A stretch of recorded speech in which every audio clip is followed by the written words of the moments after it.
These are the top 5 anime theories you've ever heard. I'm gonna be going over the top 5 anime theories from the biggest animes out there. Now, some of these theories are well known and some of them are pretty niche. It's gonna take a little bit of digging to find some of these theories. But guys, let me know which one of these theories you guys believe and which one you guys think is fake. Let me know in the comments. But I'm gonna start with one of my favorite animes, Hunter x Hunter. Now, I know I'm wrong on the pronunciation, but I just like saying the X. I'm sorry, even if I am wrong. But anyways, let's get into the first theory. Is Gon's mom actually his dad? I've been seeing this absolutely crazy theory out there that Gon's mom is Ging and Gon was created out of Nen. Now, this theory is crazy and I'm about to dive into it. Now, the first time I saw this theory, I thought this was absolutely crazy. Because when I first started watching Hunter, I thought Mito was his mom. And to be honest, if you didn't really pay attention to the story, you probably would have thought Mito was his mom too. But after I heard the details of this theory, it actually started to make sense, and it actually might be true that Ging is actually Gon's mom.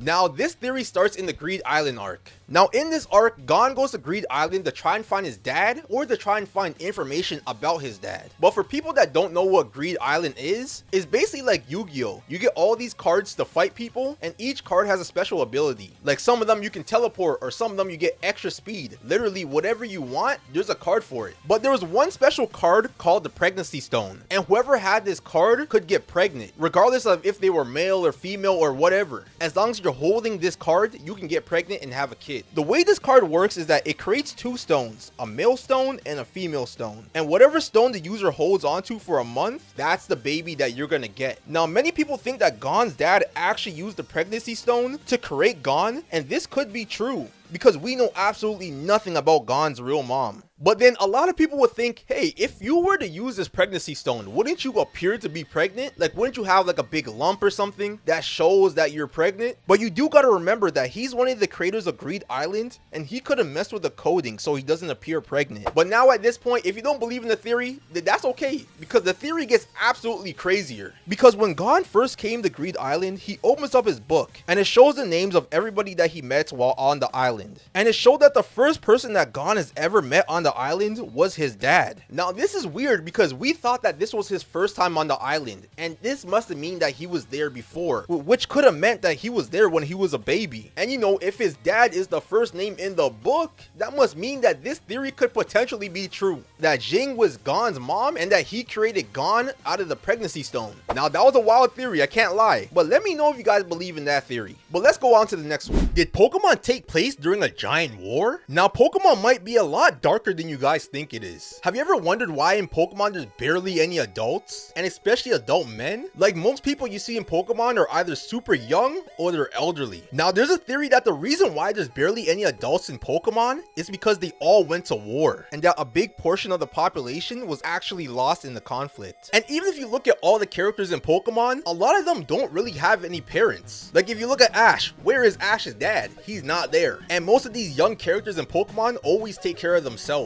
Now, in Pokemon Red and Blue, Lieutenant Surge actually makes a comment about a war that's going on in the Pokemon world. And in this, Lieutenant Surge says, "Hey kid, what do you think you're doing here? You won't live long in combat, that's for sure. I tell you kid, electric Pokemon saved me during the war." Now, this quote shows that there was some sort of war going on and that Pokemon were being used as weapons in this war, with him saying that he used electric Pokemon to save him during the war. And a lot of people think that all of these Pokemon battles and Pokemon gym battles are all just a battle simulation to train people and their Pokemon for war. By training your Pokemon, you can get them to unlock powerful moves like Hyper Beam, which can literally destroy buildings. And a lot of people think that areas like the Ruins of Elf and the Spear Pillars were all destroyed because there was a big war that was going on in that area. Now, in conclusion, to wrap this up, it looks like there was some sort of tension in the Pokemon world, and people use Pokemon as weapons to fight in these wars against different regions. And this is why most of the adults are gone in Pokemon, because they went to go fight in this war. And that the entire Pokemon League was all just a way for people to train these weapons to fight in this great war. Now, this theory was kind of crazy, and I low-key believe this theory.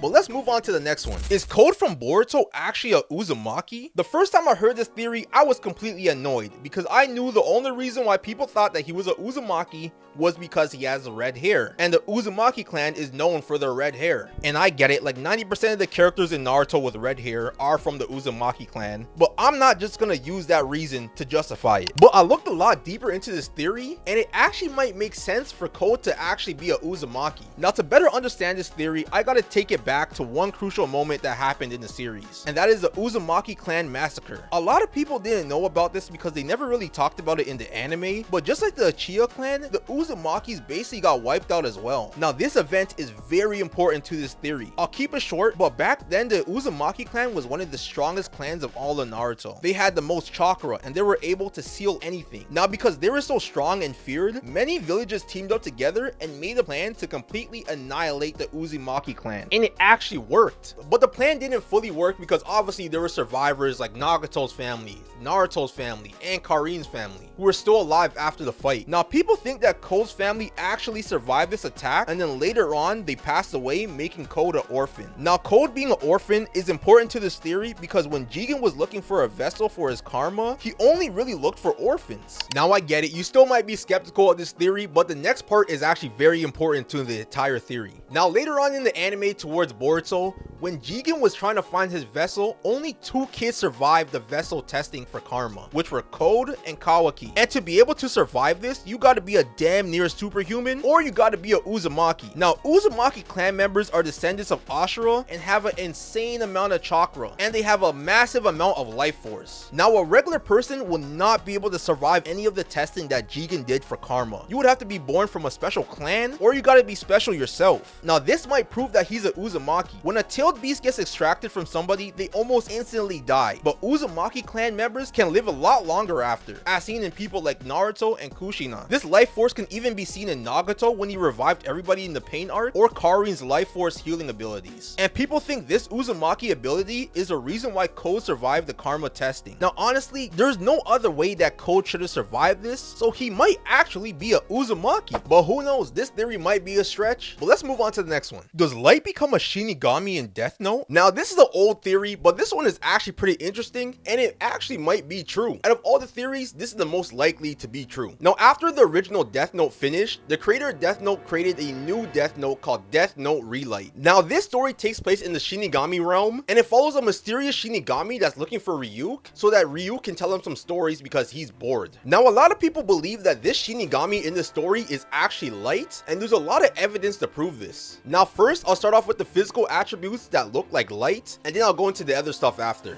But physically, this Shinigami and Light are kind of similar. But number one, this Shinigami wears a coat similar to Light the day he died, and he wears a red tie similar to Light's uniform. He also has the same red eyes that Light does whenever he's acting as Kira. But I gotta say, out of all the physical attributes, there is one thing that caught my mind and made me believe that this actually might be Light, and that is this Shinigami walks with a limp in the same leg that Light was shot in before he died. And for me, that's too similar for it to be a coincidence. This has to actually be Light somehow. A lot of things are adding up, but you know, that's just the physical attributes. Now, does this character actually act like Light? Now, this next part might be the most overlooked part that nobody pays attention to, but this actually made me believe that it might be Light. Now, if you look at this Shinigami one more time, you will see that he has these flight goggles on, and these goggles actually relate to something that Light said in the anime. Now, earlier on in the anime, Light revealed to Ryuk that he would have taken the Shinigami eyes if he had the power to fly. And the reason why Light wanted this power to fly is because he wanted to feel like a god. Now, a lot of people think that his fantasy with flying somehow relates to the aviation goggles that this Shinigami has. It's kind of like his thoughts and dreams got manifested into this item when he came into the Shinigami realm. And that whole obsession with flying is something very specific to Light. No other character in the anime talked about flying. And now to finally wrap up this theory, there is one last thing I gotta mention. Because in the anime, it says whoever uses the Death Note will neither go to heaven or to hell. So that means they're gonna be in like an in-between stage in between heaven and hell. And a lot of people think that this Shinigami realm is in the void between both of them. And many people think that this is the perfect consequence for Light because he wanted to become a god so badly and now he can't do it. But guys, what do you guys think about this theory? Is this one true to you? I low-key believe this one. There's way too much evidence for this one. But we got some more theories, so let's get into those. Who is Asta's real dad in Black Clover? Now there's a theory going around that Asta's real dad is actually Julius, and that Asta is actually the son of the Wizard King. Now this theory starts way before the anime takes place. Now this theory starts off with this guy named Lucius Sorgratis. And now I don't want to get too much into the spoilers for this, so I'm not going to say too much about what goes on in this arc. But his main plan is to kill and reincarnate everybody in the Clover Kingdom. And his main goal is to become the final Wizard King. Now Julius knew about his master plan, and he decided to look for the perfect weapon to defeat him. Now in this, Julius spent many years searching for rare magical abilities and powers, but when he found Lysithea and her absorption powers, he found exactly what he needed to create the perfect weapon to defeat Lucius. Now as soon as he found Asta's mom, he discovered that she had this rare ability that lets her absorb magic and life force, and this ability is actually OP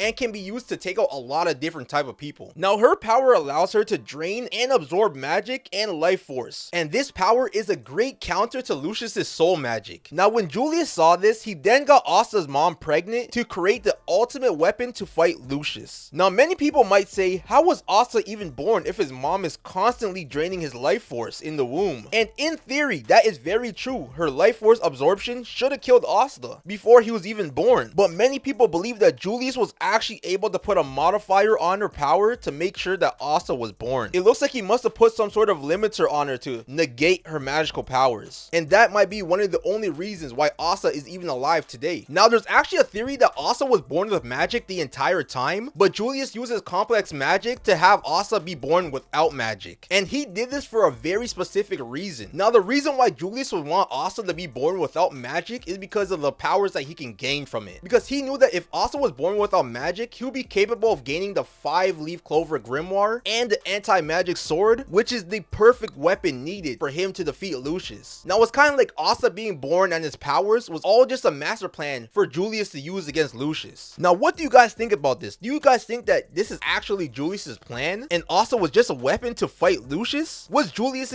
Asta's real dad? I have no idea, but what do you guys think? But anyways guys, that's all for the theories that we have today. I have a lot more in the tank waiting to come, but I'm gonna save that for another video. But guys, if there's any theories in this video that you agreed with or disagreed with, let me know down in the comments, and don't forget to like, comment, and subscribe on the video. They all help a lot. And guys, also don't forget to follow my Instagram and my TikTok too for exclusive videos. Later y'all.